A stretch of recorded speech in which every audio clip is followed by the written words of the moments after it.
Hello,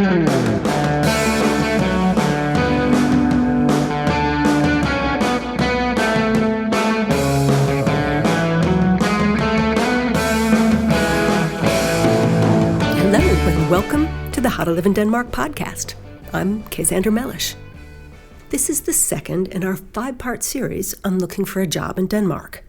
Now, I've applied for jobs in Denmark and I've been hired. I've also been the person doing the hiring and sorting through applications.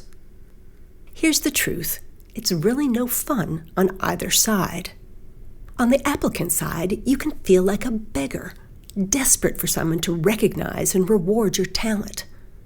It wears on your confidence, particularly in a long hiring process, which is common in Denmark, even for Danes. And on the hiring side, you're facing a huge stack of applications, mostly from people who know nothing about the company, nothing about the job, and are sending you a standardized letter or CV that gives no indication why they're a good fit.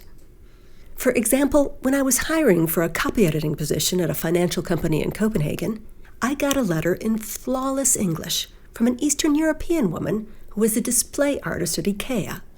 She put together the sofas and pillows to give the imitation living rooms a chic and homey atmosphere. It's noble work, but it had absolutely nothing to do with the job we had advertised, and she'd given no indication of how her skills would transfer. So that application got trashed, and so will yours if you don't take the time to explain why you're the right person to work at that particular company in that particular job. It's not really the employer's role to look through your CV or resume, as the North Americans say, and imagine how you might fit with the position on offer. It's your role to show why you're right for the position and can start adding value right away. That's why I recommend a Danish CV that highlights the projects you've worked on and how your contribution to those projects relates to the job at hand. For example, an acquaintance of mine applying for an administrative job had a degree in Shakespearean literature, but she'd also spent several years as a volunteer event planner at her son's school. The second role, even though it was unpaid, had more relevance to the job she wanted, since it involved scheduling, budgets, dealing with suppliers, and juggling a wide variety of stakeholders and egos. I encouraged her to go into detail about this organizational experience on her CV. Unless you have a long and complex career, your Danish CV shouldn't be more than 1 page. And if it is, the most exciting information should be on the first page, where it can easily be found by a lazy or overwhelmed hiring manager. Personally, I rarely read past the first page, particularly when office job applicants used the later page to go into detail about restaurant and babysitting jobs they'd held decades ago. Keeping things short means you may have to decide what aspects of your experience to emphasize. It can be a bitter pill to swallow that the things you are most proud of may not be things that Danish employers care about. Titles and grades and long descriptions of examinations, unless, of course, they're required for the job, as they are for accountants and architects and engineers, they're not a golden ticket to employment in Denmark, even if you've attended an excellent school. What most Danish employers are looking for is someone who is plug and play, who can do the job on her first day at work and be a good social fit on the team. Poor social fit is another thing Danish employers worry about when they're hiring foreigners. As much as they need foreign skills, particularly in technical industries, and want to see themselves as culturally relaxed and open, most Danes grew up in a monoculture, where there's a certain Danish way of doing things, and they worry that you may not know what that is. Make no mistake, if asked to choose between a technically excellent employee who won't fit into the team and a less gifted employee who will, Danish hiring managers will choose the second employee every time. Teamwork and group work is extraordinarily important to Danish society. Now, if you're not Danish, you don't have to pretend that you are, but showing your openness to Danish culture and the Danish way of doing things will be a point in your favor. For example, indicate how far you've come in your Danish language classes, or at the very least that you're studying Danish online with a program like Duolingo.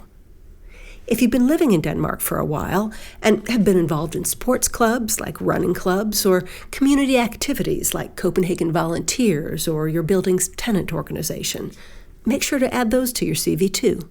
My acquaintance had a son who played football with the Danish kids in a neighborhood club, and I told her to make a big deal about this in her job applications. Football clubs have deep emotional resonance for Danes. Many secretly believed that the integration crisis could be solved if more foreigners would just sign up for soccer. A Danish CV generally includes a photo, although one is not required.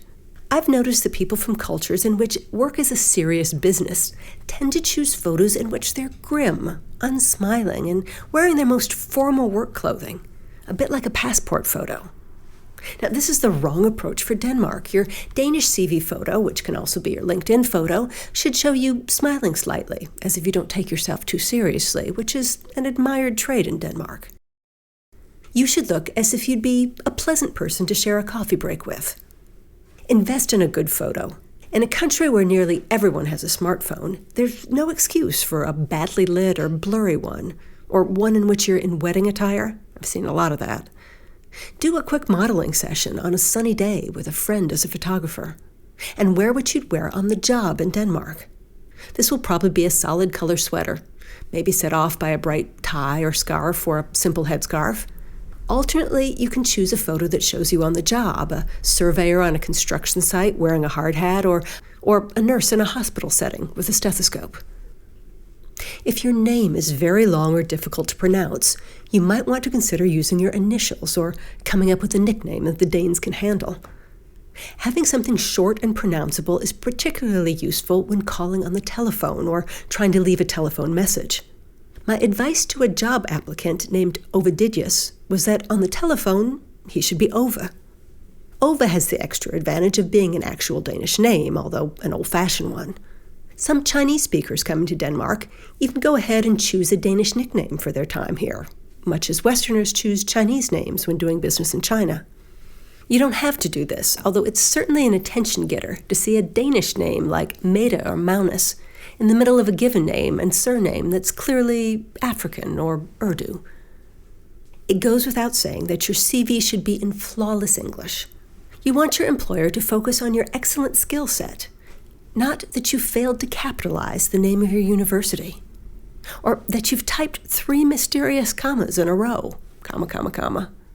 I've seen both of these mistakes and much, much more on the resumes of disappointed job seekers. I frequently recommend The Fiverr, a website where native English speakers from around the world will copy edit and sometimes critique your CV for as little as US $5. That's 35 Danish crowns. It's well worth the investment, and you can also use Fiverr to check your cover letter and LinkedIn profile, which is what we'll talk about in the next installment. That's the How to Live in Denmark podcast for this week. You can get the How to Live in Denmark book on Amazon, on iTunes, on Google Play, or on Saxo.com. Or you can order it from any bookstore in Denmark. Come leave a comment at howtoliveindenmark.com or on our How to Live in Denmark Facebook page. See you next time.